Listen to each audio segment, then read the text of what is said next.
What's going on, guys? This is Sir Z once again on another Let's Get Science episode here in Teach, Train, Transform, where I do teaching and teacher related videos. This one is for the grade 6 learners and the subject of course is science, and we are still in the first quarter. For today's topic, it is going to be Quarter 1, Module 2, Lesson 4 based on the self-learning module na available for download sa DepEd Commons website, and the title for the actual lesson is Separating Mixtures Using a Magnet. As far as a reference is concerned, ito po ang itsura ng ating module na sabi ko nga ay available sa DepEd Commons, with the development team of the module acknowledged for their hard work in assembling this one para mayroon tayong magamit sa ating home study and online tutorial. Before we proceed, let's take a look at some of the many methods to separate mixtures. We got picking or mechanical, ibig sabihin may ginagamit tayong gumagalaw, evaporation, decantation, filtering, sifting, sieving, distillation, sedimentation, crystallization, winnowing using a magnet, which is our topic for today, using a separating funnel, and chromatography. All of them will be discussed in a different video. And these are the simple methods that we can actually do at home or sa ating school science laboratory as elementary students. And there are so many more other methods to separate mixtures, but they are too complicated and we don't have sa ating level sa elementary the correct sophisticated tools na kailangan natin gamitin kasi pang talagang laboratory na ito ng mga scientists, yung ibang hindi nakalista. But for now, like I said, we will be focusing on using a magnet. So take note, guys, since we are talking about mixtures are anything that are made up of more than one type of material or substance. Before we proceed, let's focus on that one first. A mixture daw ay kahit ano basta mahigit sa isang uri ng material or substance na pinagsama. Dahil kung kahit tambakan mo yan ng tambakan, kung iisang uri lang naman ang nilalagay mo, hindi siya maituturing na mixture. And sinabi rin dito na physically combined together, ibig sabihin hindi nagkaroon ng chemical reaction, walang chemical bonding na nangyari. So pwede pa rin silang paghiwalayin dahil na-retain ng mga parts na yon yung kanilang physical characteristics or traits even though naihalo na sila sa ibang materials or substance. The second bullet says being physically mixed, there is no chemical bonding involved, so the mixture can still be separated using the appropriate physical separation method depending on the resulting traits of the mixture. Ibig sabihin, basta kung ano ang naging resulta ng mixture na yon, dun mo palang makikita kung anong klaseng physical separation method ang pwede mong gamitin para sila ay paghiwalayin ulit. To separate a mixture of metallic and non-metallic materials, we use a magnet to speed up the time to do the work. So pagdating sa metallic at saka yung hindi metal na mga materials, kapag sila ay mixture, pinakamagandang gamitin ay magnet. And in real life, ito ay ginagawa talaga natin to speed up the time to do the work or mapabilis ang ating pagpupulot, lalong-lalo na kung yung kumalat na bagay ay magnetic tapos ang hirap pulutin isa-isa. Of course, the best is gumamit na lang ng magnet tulad ng pako na naitapon halimbawa sa lupa or doon sa buhangin. At sinabi ni tatay na pulutin mo lahat yung kinalat mo. Patay tayo doon pag walang magnet. But what is a magnet? Pinag-uusapan natin yung technique on how to separate metallic and non-metallic objects at ito ay sa pamamagitan ng paggamit ng magnets. Pero ano nga ba ang ibig sabihin ng magnet or ano ang magnet? Simulan natin by understanding na magnetic separation is what we can use to separate metallic objects or particles from a mixture with non-magnetic components or parts. Ibig sabihin, magnetic separation yung technique para maipaghiwalay natin ang metallic objects sa mga hindi metallic objects. Katulad ng sinabi natin kanina sa simula. At yung magnet, ang definition niya is a material or object that produces magnetic field. Take note, sinabi dito na it is a material or object that produces magnetic field. So hindi kailangan na magnet or actual magnet yung hawak mong magnet. Basta anything that can produce magnetic field. Some of these are discussed in other lessons or topics about electromagnetism. Kung hindi magnet ang hawak mo pero pwede siyang gawing magnet at makakagawa siya ng magnetic field. This magnetic field is invisible, hindi siya nakikita, but is responsible for the most notable property of a magnet. Ano ba yung most notable property or yung pinaka-importanteng property ng magnet? Yun ay ang tinatawag na magnetic force. Kung isang bagay ay may magnetic force, natural itong pwersa na to ay kumakalat at merong sinasakop na area. Ang ibig sabihin, ito yung zone or area kung saan effective siya or active siya at nakakagawa siya ng work. Ang tawag sa area na yon na kung saan nasasakop ng magnetic force mula sa isang magnet ay magnetic field. It is defined here sa ating presentation. Magnetic field is the zone or area over which the magnetic energy spreads out from the poles and is active. Because yung magnetic force, tulad ng baterya class, ay lumalabas sa dulo-dulo. Those are called poles. So pagdating sa magnet, parang mga baterya na may dulo-dulo and they are called magnetic poles, tulad na nakikita nyo dito. At dun sa illustration na nakikita nyo gumagalaw, yung mga line na yan yung parang area na dinadaanan ng pwersa ng magnet, yung magnetic force. Yan ay makaka-apekto mamaya dun sa susunod nating ipapakita. So ano nga ba yung magnetic force? A magnetic force is a force that is either pulling other magnetic objects together, at kapag sila ay naghihilahan para magkalapit, this is called attraction or attract, and it happens only with opposite poles of the magnet. Ibig sabihin magkabilang dulo. As you can see sa illustration natin, meron tayong blue na end at saka red na end ng isang bar magnet. Yung isa ay south pole with the letter S indicated, at yung isa naman ay north pole indicated by the letter N. So kung opposite poles sila, magkaiba yung poles katulad ng south, didikit sa north, or yung S, hihilahin yung N. Yun ay tinatawag na attraction, at ito nga ay nangyayari kung magkaiba ang polarity ng magnets. Going back to the definition, pushing them apart or nagtutulakan sila. Ang tawag sa pagtutulakan ng mga magnets sa isa't isa ay repel, at ito ay nangyayari kung ito ay same poles or parehas sila ng dulo na pinaglalapit. Halimbawa, north to north or south to south magnetic poles, sila ay magtutulakan or they will repel each other.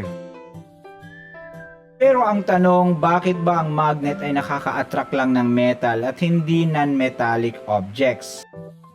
How do magnets attract metals? Sabi dito, magnets attract iron due to the influence of their magnetic field upon the iron. Ibig sabihin, class, nakakaapekto yung magnetic force ng isang magnet doon sa bakal mismo. At kung mapapansin ninyo yung gumagalaw na picture, yung mga block na yun na gumagalaw ay mga iron filings or yung mga piraso ng bakal na makukuha natin naturally sa mga buhangin. At kung mapapansin nyo yung kanilang paggalaw, sinusundan nila yung nakita natin kaninang magnetic field ng magnet, kasi doon dumadaan yung magnetic force dun sa area na yon or dun sa part ng area na yon, kaya natural din na doon susunod ang mga bakal na kanilang hihilahin. When exposed to the magnetic field, the atoms in the metal object begin to align their electrons with the flow of the magnetic field. Ang ibig sabihin ng class, yung bakal na hindi naman talaga magnet, pero kapag na-expose sa isang magnetic field, ibig sabihin yung area na sinasakop ng magnetic force ng isang magnet, na-expose dun yung bakal, yung atoms ng bakal na yun ay magre-react, at yung mga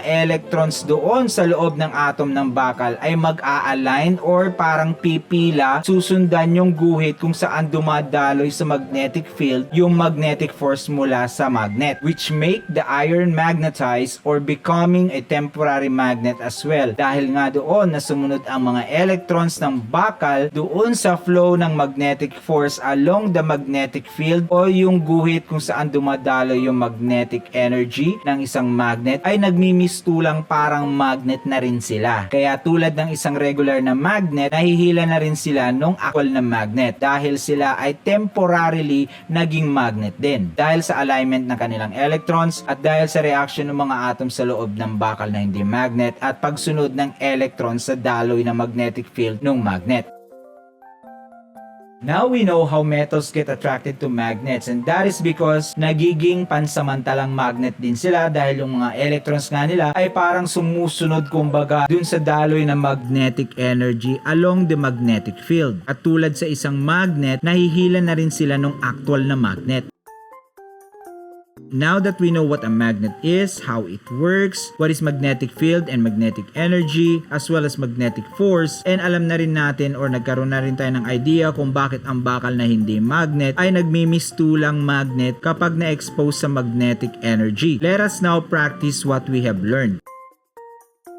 Dun sa module ninyo under what's more, ang activity natin ay again what's more. Choose from the word box the mixtures that can be separated by magnet. So ano ba dito sa mga nakasulat dito or mixture na nakasulat sa loob ng box ang pwedeng gamitan ng magnet para paghiwalayin? Ibig sabihin merong mga bagay na pwedeng mag-react sa magnet dyan at mga bagay na hindi magre-react kaya makakapaghiwalay silang dalawa.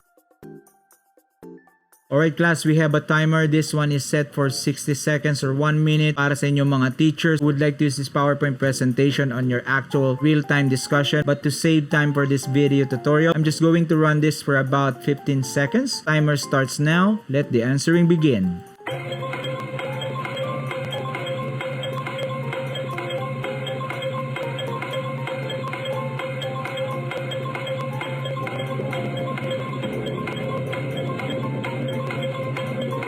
And our 15 seconds is done. Again, what mixtures listed in the box ang pwede nating paghiwalayin gamit ang isang magnet? And the correct answers are... There you go. We got thumbtacks and paper because yung thumbtacks ay pwedeng mahila ng magnet. Staple wire and paper dahil yung staple wire pwedeng ma-attract sa magnet pero yung paper hindi. Iron filing, yung kulay black na mga pulbos na makukuha natin sa buhangin gamit ang magnet. And sulfur powder na hindi mahihila ng magnet. And the last mixture is pins and buttons. Yung buttons ay mga butones habang yung mga pins ay gawa sa metal kaya pwede itong ma-attract sa magnet. Now it is time for your assessment, not for this video of course, but for the assessment part on your module or in your discussion with your teacher during your live session using this module. So for our assessment, the direction says choose or encircle the letter of the correct answer. So are you ready? Let's go. So for our number 1 question, metal and non-metal objects can be separated by using a blank. So what can we use to separate metal and non-metal objects? A. Filter, B. Magnet, C. Sieve, D. Water. The correct answer of course is letter B, that is magnet of course. Kaya nga metal, basta metal and non-metal objects ang paghiwalayin, it is best that we go with magnet in real life. For our number 2 question, needle in a sawdust. Ano ba yung sawdust? Ito yung pulbos na pinaglagarian ng kahoy. Yung pulbos na nagagawa kapag may naglalagari ng kahoy. So needle in a sawdust can be separated by means of blank. A. Decantation, B. Magnetic separation, C. Filtration, or D. Sifting. The correct answer for this one is letter B once again, that is magnetic separation. Nabanggit natin yan kanina, but of course, as long as there is metal and non-metal na paghihiwalay, it should be always related to magnet ang ating sagot. For number 3 question, Mrs. Cruz's needle was mixed with bits of paper. So yung karayom ni Mrs. Cruz ay naihalo sa mga pira-piraso ng mga papel. Siguro sobrang liit at hindi na niya mahanap yung karayom. How will she separate the needle from the bits of paper? Ano ang kanyang pwedeng gawin? A. By decantation, B. By winnowing, C. Using a magnet, or D. By evaporation. Of course, for that one, it's going to be letter C because again, it's about metal, separating it from other objects that are not made of metal. For number 4, which of the following best describes a magnet when used to separate mixtures? So, it's more about describing yung ginagawa ng magnet dito. What is the best description from the option? A. It can separate metal from non-metals. B. It can separate non-metal objects. C. It can separate larger particles. Or D. It can separate smaller particles. What do you think? And the correct answer for that one is letter A. It's all about metals and non-metals pagdating sa magnet. For our number 5 question, metals which are made up of blank are easily attracted to the magnet. So we got options that are made up of many different things. Ano sa mga options natin ang set of materials that can be attracted easily by a magnet? A. Alloy, nickel, or cobalt. Yung letter B is composed of paint, water, or powder. Letter C is salt, rubber, or plastic. Sa D naman, we got gold, ruby, or diamond. So which set can be attracted easily by a magnet? The answer is going to be letter A, alloy, nickel, or cobalt. Even though you have no idea kung these are magnetic objects because there are things naman na parang bakal pero hindi siya namamagnet, di ba? But if you're going to look at B, C, D, use them as clues. Syempre, yung mga bagay na nakalista sa B, C, D ay hindi naman magnetic objects. So, automatically, that makes letter A as the correct answer. Even though, for example, you have no idea ano ang alloy, nickel, or cobalt. And that's all about it, grade 6 science team. I hope you have mastered, not memorized what we have just learned. And in this lesson, we learned that pagdating sa mixture that is made up of metals and non-metals, we use the technique called using a magnet, of course. And then we also learned about magnetic force, yung nilalabas na pwersa ng magnet, yung attraction kapag magkaibang poles ang pinaglalapit na magnet, at yung repel kapag magkaparehas na poles ang pinaglalapit. We also learned about magnetic field, kung saan gumadaloy yung magnetic energy mula sa magnet, at kung paano na-attract ang mga metal objects sa magnet because as their atoms and the electrons in their atoms react doon sa magnetic field at sa magnetic energy, nag-a-align din sila, sinusundan nila yung galaw na magnetic field na pinoproduce ng isang magnet using its magnetic energy, ay nagiging temporary magnet din sila, kaya sila ay na-attract doon sa mga magnet kahit yung mga bagay na yon ay hindi naman talaga magnet.